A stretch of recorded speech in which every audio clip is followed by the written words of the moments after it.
নাগিনী জলা। ধারণা করা হয় 200 থেকে 250 বছর আগে এই জলাতে নাগ নাগিনী আসে। তারপর হঠাৎ নাগিনী তার নাককে হারিয়ে ফেলে এই জলাতেই। তারপর থেকে প্রতি রাতে এই জলাতে উজ্জ্বল ঘেঁষের বাতির মতো টিপ টিপ করে জ্বলতো। নাগিনী তার নাককে খুঁজতো। প্রায় মানুষরা এ দৃশ্য নিজের চোখে দেখেছে। সে থেকে লোককথায় জানা যায় এটা নাগিনী জলা নামে পরিচিতি লাভ করে। আমি মেহেদি আজকে নাগিনী জলা ঘোরার জন্য এবং নাগিনী জলার সবকিছু এক্সপ্লোর করার জন্য চলে এসেছি। তো চলেন, নাগিনী জলার তো ইতিহাস জানতে পারছি, এখন আপনাদের নাগিনী জলার বর্তমান প্রকৃত ন্যাচারাল তুলে ধরি। এখান থেকে নাগিনী জলার রাস্তা শুরু।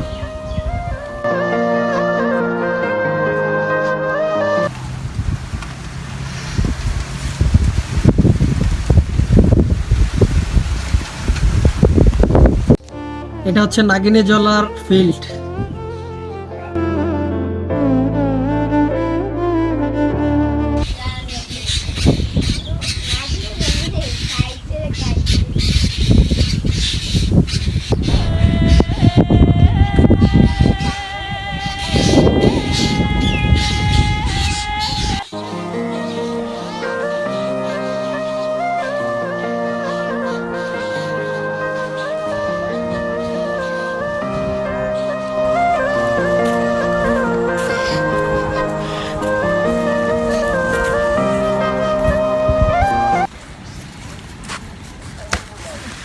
নাগিনী জলা এসে দেখি এই তো উপরে তালার ডাব পারতেছে।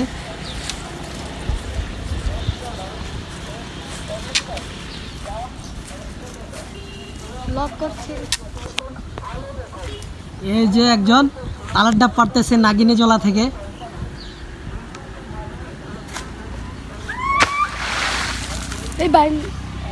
আর কিছু দর্শক উপভোগ করতেছে।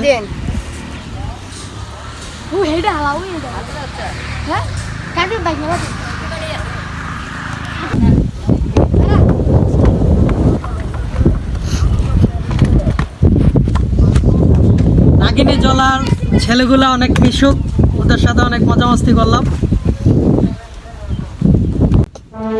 আপনারা জানলে অবাক হবেন, নাগিনী জলার পাশাপাশি অনেক গ্রামে পড়েছে। এর মধ্যে রয়েছে মিতলমা, কাকিয়ারচর, শিকারপুর, মনগাড়া, আরো অন্যান্য গ্রাম। এখন দেখবো আমরা কিভাবে নাগিনী জলা যাব। এটা হচ্ছে Dhaka to Chittagong highway road. এর পাশে যে সাইনবোর্ডটি দেখতে পাচ্ছেন আবিদপুর বাজার, এই রোডের রিক্সা, অটো, সিএনজি যেই কোনো একটি গাড়িতে আপনি উঠলে 30 টাকা বা 40 টাকা ভাড়া নিবে, নাগিনী জলা নামিয়ে দিবে। জিন্দেগি খফা খফা और तुम दिल लगा